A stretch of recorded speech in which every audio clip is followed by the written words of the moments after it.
Welcome. This is the Begin Again podcast, and this one is called The One About Spiritual Direction. And for those of you that have been listening to this for a while, you could kind of consider every single episode before this one is almost like a form of spiritual direction.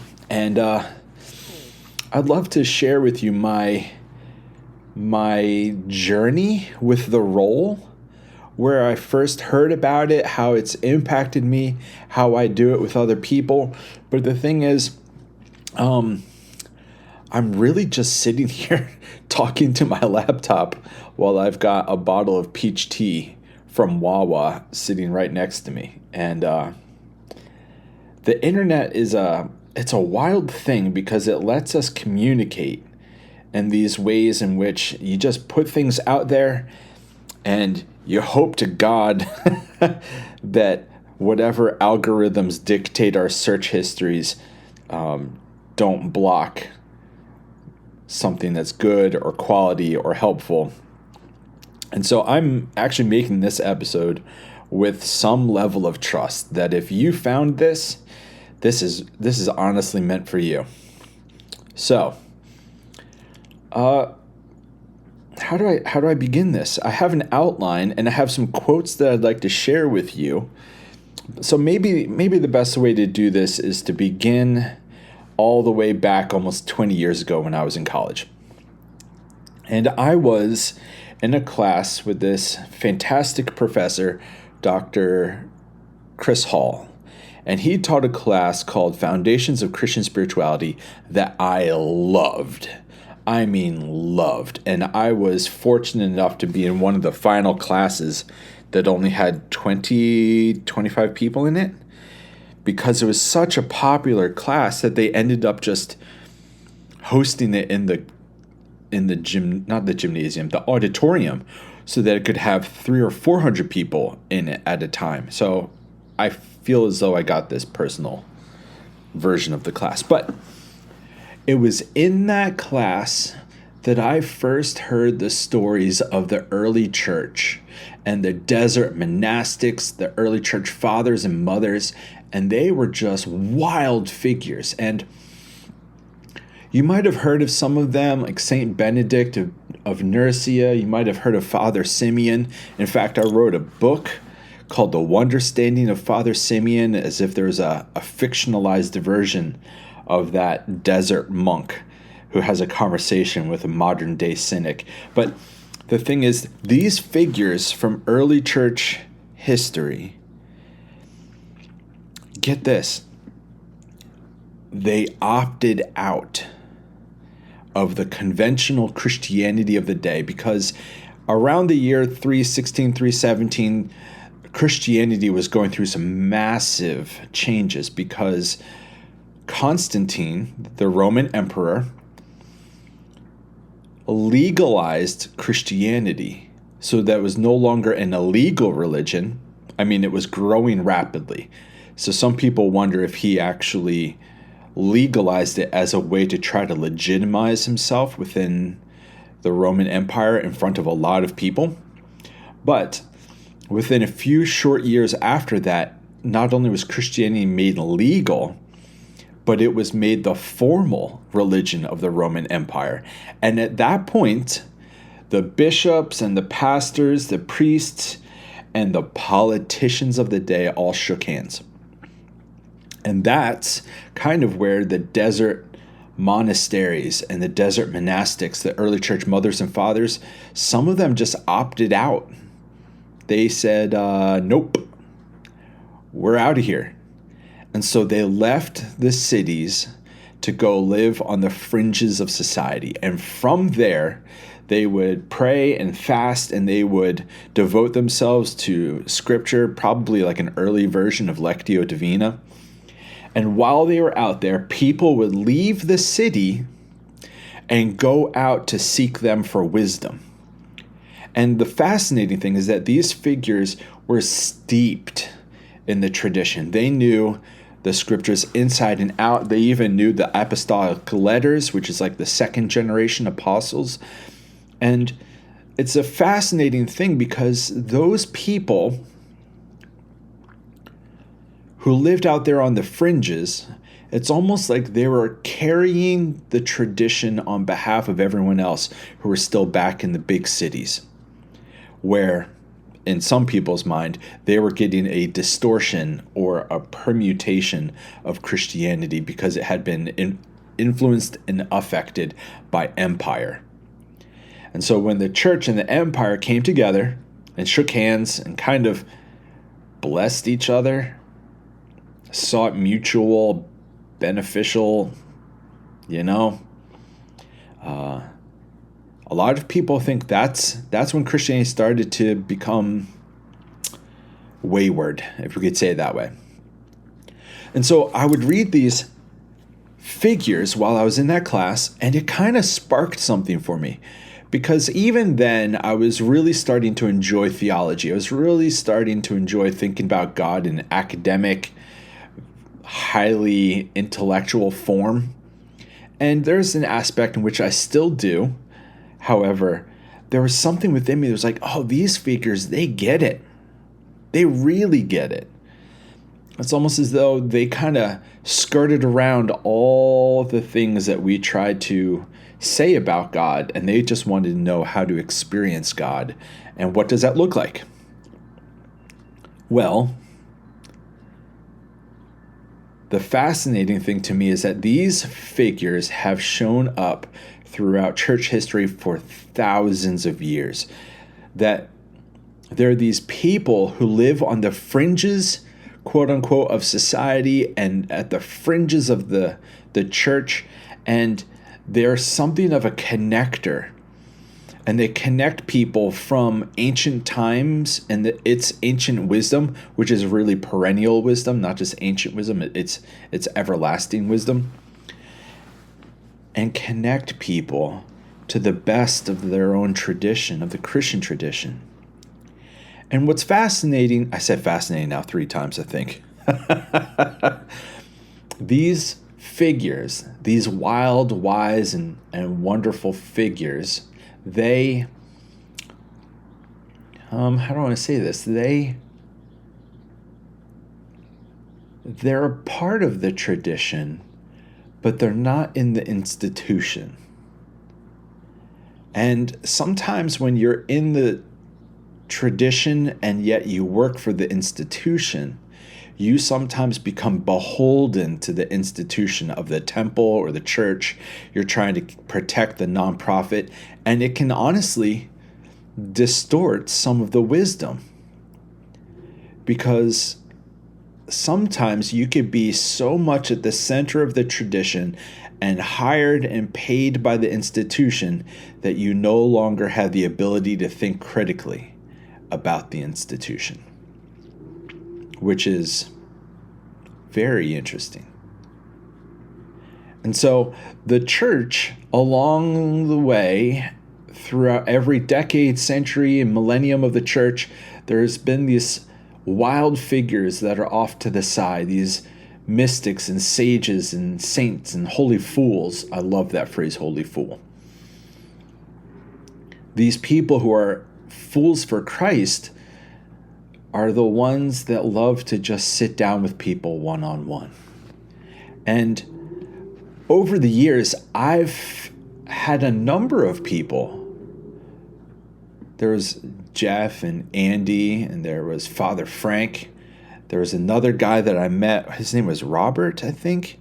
And he was like a short hobbit of a man, but he was so gentle and such a wonderful spiritual director to me. That was about 10 years ago. And then even more recently, I sit with a guy, Randy, every so often. And it's so wonderful to sit down and talk with someone who's outside of my normal circle of life, to talk about how God might be teaching me through the circumstances of my own life. And so I went to school to be a pastor, and I learned how to give sermons and Bible studies, and they were all great, and those are good skill sets to have. However, there was something within that institutional life that I felt as though it was encouraging the average congregant to be spiritually codependent on me to do their work for them. But as this famous figure Ram Dass talks about, the only thing I can do for you is for me to work on me, and the only thing you can do for me is for you to work on you. And sometimes it feels as though in the institution we call the church, we blur those lines, and you expect me to do your work for you, or I expect you to do my work for me, and that's not helpful. Each of us need to have our own curious and wholehearted dive into the mystery that we call God. But we need people who can help along the way. And so I got my Master's of Divinity, did church work for a while, but what I really loved was doing porch visits with people, sitting on the porch, and we just talk for like 3 hours about the tradition. And it was so fascinating. I love that word fascinating today, man. I would sit sometimes with these college students, and their parents would be so worried because they're like, oh, my son or daughter hasn't been to church in 3 or 4 months or years. And then I say, well, I think they're fine. We just had a 4-hour conversation about the Sermon on the Mount. Sometimes being devoted to the institution gets confused with being devoted to the spiritual life of somebody who's even in the tradition. So I went back and I got a second degree. I got a Master's of Theology on top of my Master's of Divinity. And in that, I took so many classes on how to give spiritual direction, but then also I took classes on how we grow throughout our lifetime. And I found that those two things go so well together. And it's been really a privilege. It's been a joy. It's been depleting in the right way. Like sometimes I finish Zoom calls with people who come to me for spiritual direction, and I'm tired, but I've got that tov tired, that good kind of tired. And sometimes it makes me feel energized while I'm also tired, you know what I mean? Like I'm really jazzed by it, because it's such a privilege to sit down with people and just talk about how God might be showing up in their life. And then I be one of the connectors and try to connect them to some of the ancient wisdom of Christianity that perhaps they didn't know about. And it's truly a privilege that's a role that I think is starting to be reclaimed. It's starting to wake up a little bit. Because right now, institutional trust is at an all-time low. Not just in the church, but also nonprofits and like the tennis team in the local club. Like it's down everywhere. Apparently, even bowling leagues are at their lowest attendance rate right now. But there seems to be a perennial need, not for a sage on the stage, which I think that's what my seminary education wanted me to be. And frankly, that's what some of the churches I've worked for wanted me to be the sage up on the stage telling everybody how they should do their life. But actually what we want is a guide on the side who's walking on the same path as we are. And I think that there's something spiritually and emotionally and psychologically healthy for me personally to meet with people one-on-one or in small groups, because I don't know if it would be healthy for my soul to stand up in front of 300 or 500 people or 2,000 people every week. I'm not sure if I can maintain being my true self. So there's merit in keeping things small, And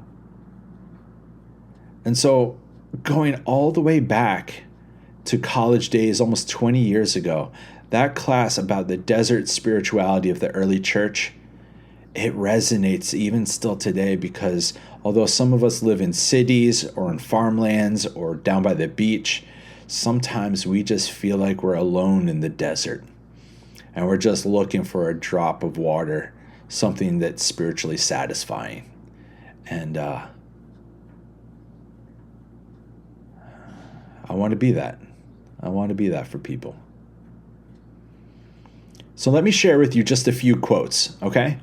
These are 5 or 6 quotes from a few people, that I look up to.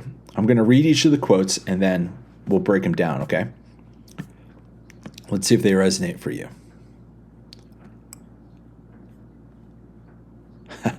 This first one, this is St. John of the Cross. So this is about 500 years old of a quote from church history. It says, "Some spiritual fathers are likely to be a hindrance and harm rather than a help to these souls that journey on this road. Such directors have neither understanding nor experience of these ways. They are like the builders of the Tower of Babel."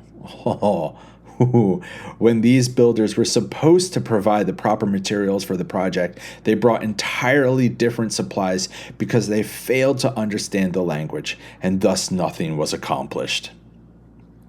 Hence, it is arduous and difficult for a soul in these periods of the spiritual life when it cannot understand itself or find anyone else who understands it. That's from St. John of the Cross, a 16th century Carmelite monk. This is an interesting one for me because it's kind of saying be very careful who you talk to about your internal spiritual life. Not everyone can be trusted. Even people who have the title of pastor or priest, they might be very well schooled in what is the conventional answers to questions. You know what I mean? They might give you the trope or the quote that sounds right, but it misses the nuances of a lived experience. And one of the hardest things, I think, is when I've been through dark circumstances in my life and I went to a pastor who had not yet been through a dark thing of their own. And they would give advice that at the time it would fall flat for me, or it would just it just wouldn't work. And I think that's what St. John of the Cross is getting at. We need to be careful who we talk to about our interior life, because just because someone is theological or quote unquote biblical, it doesn't mean that they're well traversed on the spiritual path. It doesn't mean that they necessarily are a helpful map to help us keep moving forward.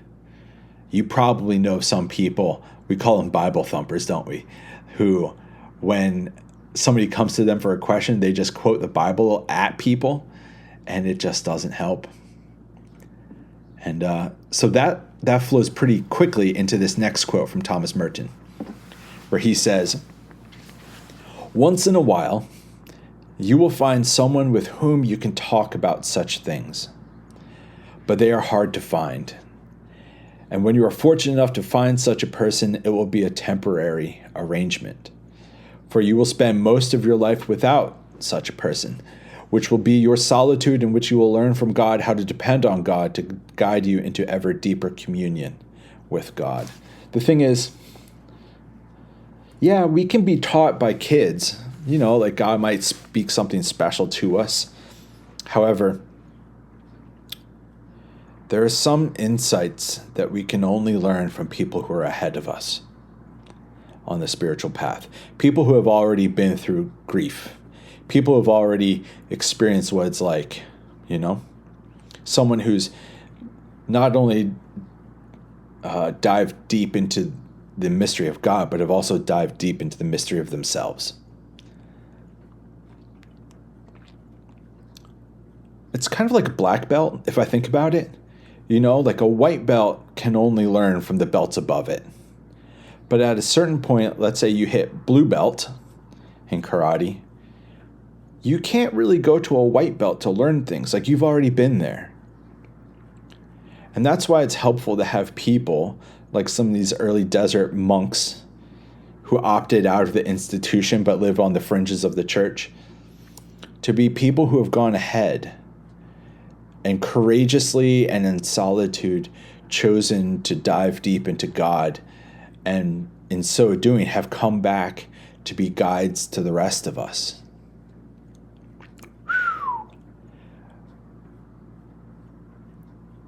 There's only a few people in our life who can talk about the nuances of the spiritual life. For me, yes, I have had a few mentors who have been very helpful, but for me, that's why it's been so lovely to go back through the best of church history and to learn from Julian of Norwich, Teresa of Avila, Maximus the Confessor, Evagrius Ponticus, to learn from these figures because they're some of the best of our best. And when I don't have a mentor, I'll just crack open one of theirs and just sit at their feet for a little bit, and maybe sometimes I'll pass that on to other people. Now, here's another one from Thomas Merton. I've come to think that care of the soul requires a high degree of resistance to the culture around us, simply because that culture is dedicated to values that have no concern for the soul. It's almost absurd to think that we can live in this world, in our modern culture, and stay spiritual on our own. To stay committed on a path to be devoted to this infinite mystery we call God alone. And so, it takes a high degree of resistance, because I do believe modern society invites us to lives of hurry and noise and crowds and numbing. And so it takes an intentional decision, and sometimes with the help of a person, to live lives that are full of stillness, appropriate amounts of solitude, learning to have interior silence, and to embrace reality rather than numb ourselves out from it.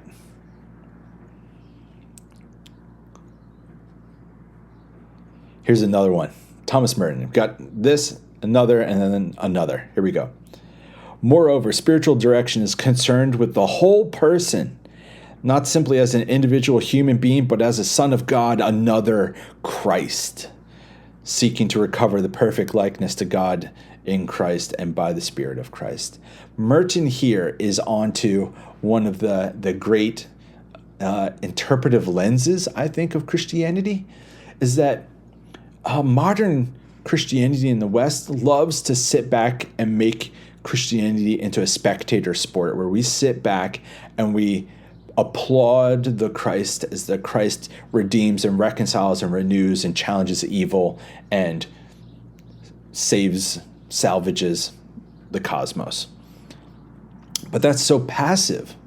But Merton here is saying the real mystery is to become little Christs ourselves, and to then partake and be co-redeemers, co-reconcilers, co-restorers of the cosmos, to dive into the dark absurdity of the hells that we create and to confront the malevolence down there and to set other people free. That is the high calling of Christianity, that each of us become little Christs, little incarnations of the Christ in our own lifetime. And going back to it, in a culture that wants to numb us out with hurry, noise, and crowds, sometimes we need a person to sit down and to talk through things with. Not necessarily to go to church. I do mean church is good, but to sit there in a pew and to passively receive a sermon that is attempting to scratch the spiritual itch of every single person in the room, whether it's 30 or 30,000. No one sermon's going to do that unless it's aiming for the lowest common denominator among all of them. You know what I mean? So of course, many people are going to go to church and find the sermons or the services to be unsatisfying or to not meet them where they are, because like I said, it's trying to match the lowest common denominator for as many people as it can. And so for that reason, it's possible to outgrow a Sunday morning service unless you find a way to stay connected to the tradition, the long tradition, across all three branches of Orthodox, Catholic, Protestant. I'm getting on a high horse now. Let's go to another quote. Here we go. This is also by Merton. No religious should assume that he has absolutely no need at any time of spiritual direction. This also reminds me of the Cloud of Unknowing, which is a 14th century English mystical text says, anyone who thinks they've arrived is guilty of filthy, stinking pride. Now, it says it slightly differently than that. That's my modern translation. But anyone who thinks they have arrived is guilty or convinced themselves or been deluded by their own filthy, stinking pride. If you think you got nothing left to learn, that is a dangerous place to be. And here's the last one from Henry Nouwen. It goes like this. Spiritual direction is a relationship initiated by a spiritual seeker who finds a mature person of faith willing to pray and respond with wisdom and understanding to his or her questions about how to live spiritually in a world of ambiguity and distraction. Henry Nouwen was just a titan, at least for all of his writings, which I do believe in some ways are very prophetic. His prophetic tone is born out of his deep authenticity and the sincerity by which he writes about his own life and about the reality around him, about what it means to be on the Jesus path in the midst of life's circumstances. Henry Nouwen, man. So what's really interesting is that I think we're at a point in time in human history where we are starting to recognize the need for maybe not a mentor, but guides on the side of the road with us.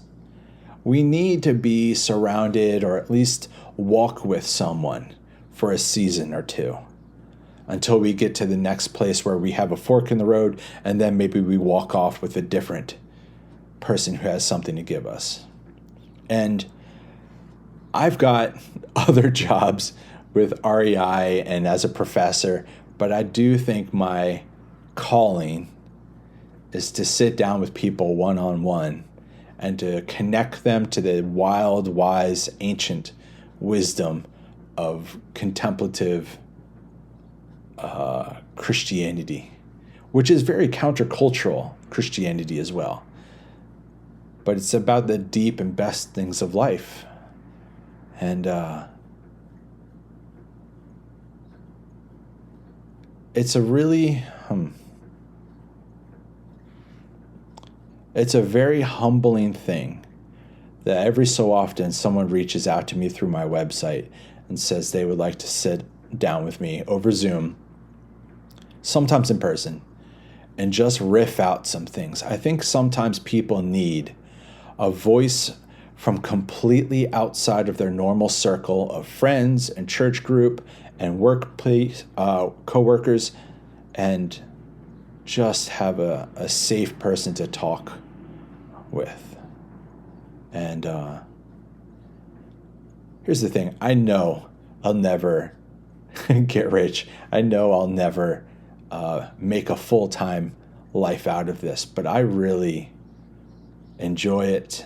I consider it a privilege, and I think it's part of my way of being connected to the body. You know, like the eye can't say to the hand, do not need you, that whole section in 1 Corinthians. Well, I think for a while I thought I was supposed to be the head, or the brain, let's say it that way. I was supposed to be the brain of the church. And then there was a little bit I thought I was supposed to be the mouth and kind of be more of the teacher, or maybe even the preacher. Now I'm wondering, what is that nerve that connects the brain and the heart? And maybe that's my place. And maybe it's my place to even be the thing that helps the severed nerve between your head and your heart to be connected to each other again, and then let that whole become like an antenna where you can read God, listen to God. I like to say spiritual compass. Yeah. I have no idea how to end this. I say that all the time, but I really don't. Now I'm just pontificating, and I hope I'm not boring you. This one is about spiritual direction because I think a lot of us are lost, or a lot of us feel lost, and we don't know where next to go. It's like some of us have deconstructed from the faith, and we need help reconstructing, but we have no idea where to go. And I don't know. If you've listened to this episode this entire time, then I'm thinking maybe you and I should sit down and talk. Reach out to me and let's set up a Zoom call, because maybe if you've listened this whole time, you're someone who could use spiritual direction, just like I have in the past. And I'd love to pay that forward to you. So reach out. Shoot me an email. May the God of all knowing and wisdom and love guide you. And may grace and peace guide your steps. Amen and amen. This was the one on spiritual direction.